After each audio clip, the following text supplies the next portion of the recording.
नमस्कार माझ्या युवा मित्रांनो, मी प्राध्यापक रघुनाथ पाटील. पुन्हा एकदा आपण भेटतोय मास्टर माइंड मोटिवेशन. आपण यापूर्वी बोललो की तणावमुक्त व्हायला पाहिजे, पण तणाव तर येतच राहतो. तेव्हा आपण अलर्ट असलं पाहिजे, आपण जागरूक असलं पाहिजे. ज्यावेळी आपल्याला तणाव निर्माण व्हायला लागतो त्याच वेळी तो घालवणं गरजेचं आहे, जो तो पहिल्या स्टेजला आहे.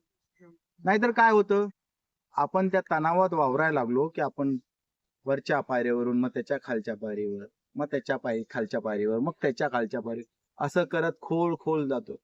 आता सांगा, एवढ्या पायऱ्या उतरून गेल्यानंतर मनाच्या तेवढ्याच पायऱ्या वर चढून यावं लागेल आणि चढून येणं जास्त कष्टदायक आहे. त्यामुळं पहिल्याच पायरीवर आपण अलर्ट झालं पाहिजे, जेणेकरून आपण त्या खोलात जाणारच नाही.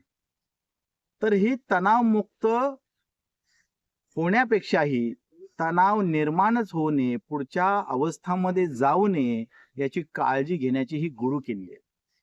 आणि त्यासाठी काय करायचंय? छोट्या छोट्या गोष्टीमध्ये आनंद शोधा. जसं तुकाराम महाराजांनी म्हटलंय, मन करारे प्रसन्न सर्व सिद्धीचे कारण.